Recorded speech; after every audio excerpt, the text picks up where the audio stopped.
When I look back at my wedding photos, I feel a little pang in my chest. Not because we didn't have a photographer, we did, and honestly, she was so sweet. Emily, if you're listening, I love you. I really don't mean anything rude by this. I actually hesitated to share this story because I was like, oh, I love Emily so much. So Emily and I have stayed friends over the years. She's great. We connected so well. She was an amazing Christian photographer. I love her. But I have some regret because I didn't choose a photographer whose editing style matched my natural inclination to photos that I like. I like things to be very natural looking, if anything, slightly on the darker side, but pretty natural looking in general. And Emily's editing style, gorgeous, but it's very bright, very airy. The greens are very light. And we had a summer wedding and we took photos in a nature park.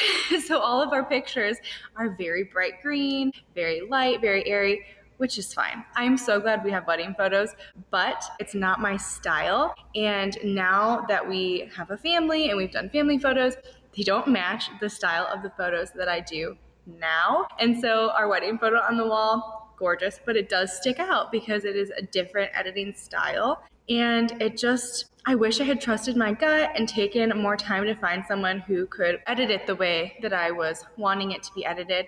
And I hadn't just jumped because it was someone within my budget. So that is my biggest wedding regret. And today I'm sharing wedding regrets from the 100 married couples that I asked. But before I dive in, if you don't know who I am, my name is Marie Hansen. I have been a wedding planner for over 5 years and I was a COVID pandemic bride myself. I created Better Budget Weddings to be the resource I wish I had at the time. Real advice, expert support, smart planning tools, and zero pressure to overspend.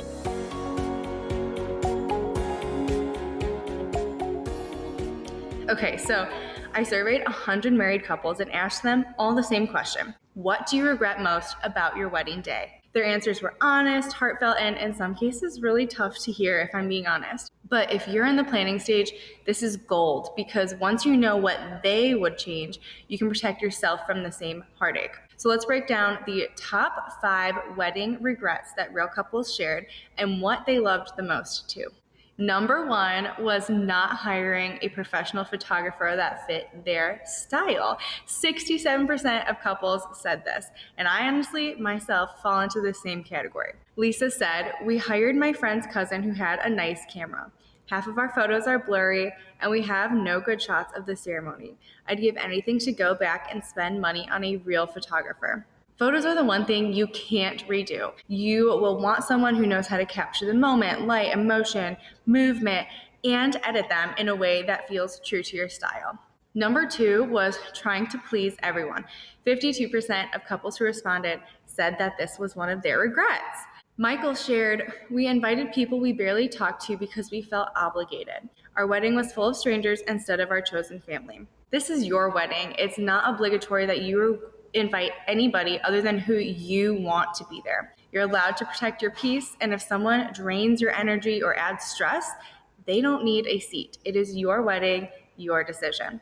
Now, before we dive into number 3, and this one might totally reframe how you picture your wedding day. I know it did for me. Don't forget to hit subscribe because next week I'm talking about the support system that actually helps you through wedding planning and how to build one even if you feel like you're doing this alone. Okay, number 3 was not doing a first look or first touch. 48% of couples regretted this. So Sarah said, "I wanted to save the moment for the ceremony, but walking down the aisle with 150 people watching felt too overwhelming. I wish we'd had a private moment first." And I get this. Thankfully, we did a first touch. So if you really, really want to save your first look for the ceremony, you can still do a first touch. And this is what I recommend couples do if they can. So you would both go to like a corner wall and reach around and hold each other's hands and say a prayer together, greet each other on the wedding day without looking at each other. And it just kind of takes away the anxiety. Not that you're not going to be nervous walking down the aisle still, but it just helps lessen it and helps you kind of just be more calm, cool, and collected for that big moment, especially when everyone's eyes are on you. You don't need to perform your emotions in front of a crowd. So a first look or a first touch can be very grounding, emotional, and a quiet moment for just the two of you before the chaos of the day begins. Number 4 was overspending on things that didn't matter. 43% of couples reported that they regret this. Jessica had told me we spent $800 on centerpieces that people barely noticed, but skimped on the DJ. The music was terrible and nobody danced. A pretty centerpiece doesn't fix a dead dance floor, so spend money where it actually shapes the experience. You know, your photos, your food, your music, your people, entertainment, things like that. That's what people will remember. And actually, we have a whole video on this from 2 weeks ago, so I'll link it in the show notes if you want to watch about what 100 married couples said they remember about their wedding day. Number 5 was to not add personal touches. 41% of the respondents told me they regret this. David had said, our wedding looked like every other wedding. We should have included more of our story, our culture, and our inside jokes.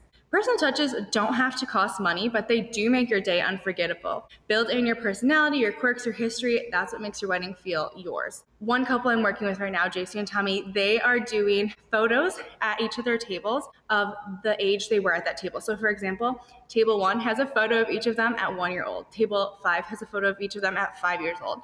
That's just something very simple, basically free. You just print out the photos and stick them at the table, and it's so cute. It adds so much personality, and it's a very special touch on your wedding day. So there's tons of ways you can incorporate that throughout your wedding that's very cheap or free and makes it uniquely you.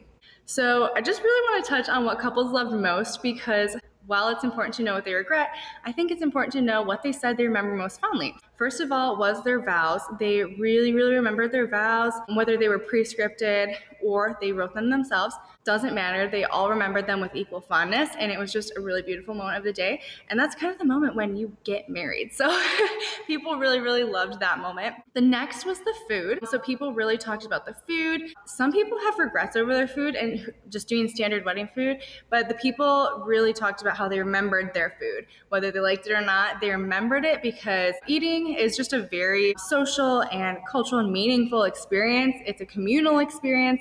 And good food really can make your wedding day and your reception so much more fun. The other things they remembered were small personal moments. One person said, my husband surprised me by learning to play our song on guitar. That's what I remember most. So it's these tiny little unscripted things where the magic of the day really lives. I always try to have my couples steal a private moment away after they recess up the aisle after the ceremony to just kind of soak that in. I've had couples who have learned beautiful songs for their parents that are cultural songs and played and sang those together. Just beautiful little moments like that. And then finally, another thing they really remembered was having the right people there. So whether it was a large wedding and they really loved having all their guests, or very small and they were happy that they had kept it intimate, people just really remember when they have the right people there, because it just feels like you're surrounded by love and it changes the whole atmosphere of the day. Okay, so how to avoid these regrets? You can avoid these regrets by prioritizing photography. Get someone who gets you and who can preserve the day through your eyes, the way you want to look back on it. Make decisions for yourself. You don't need anyone else's permission. Center your needs, period. And that is how you need to make your decisions for the day. Number 3 is to plan intimate moments. First look, first touch, private vows, no phones moment together. Build those into your timeline on purpose. I always build in special little moments here or there for our couples, because otherwise the day will fly by and you will not get them. So build them into your timeline. And finally, spend on experience. Focus your budget on what people feel. So that's great food, great music, great energy. That's what turns your wedding into a memory. It's not the centerpieces or anything like that. It's the experience of the day. So if you're listening to all of this and thinking, okay, Marie, but where do I even start? Start with my free wedding planning starter kit. It walks you through what to prioritize, how to save smart, how to stay focused on what really matters so you can plan a wedding that feels like you. The link is in the description. Download it, use it, and start planning with clarity and confidence. And if this episode helped you feel a little more seen, a little more steady, please, please, please do me a favor and subscribe so that you don't miss next week's episode. If you could leave a quick review if you're listening on the podcast, on Apple Podcasts, I would really recommend it. That helps bump us in the algorithm, helps us reach other brides, and without spending a penny, you can help support me and get this show out to more people who need it. And then finally, a really big thing to do would be to share this video or the podcast, however you're listening, with a friend who's getting married, or maybe you have a friend whose daughter is getting married, or just share it with someone who could use the advice, the tips, all of that. This is all free for you, and the more people we can share it, the more the algorithm bumps it, and that helps me, it helps you, it helps me help you, and I just would really, really, really appreciate it. So thank you so much, and I just want to end by saying your wedding deserves to be joyful, not stressful, and I am here to help you every step of the way. So I can't wait to see you next week.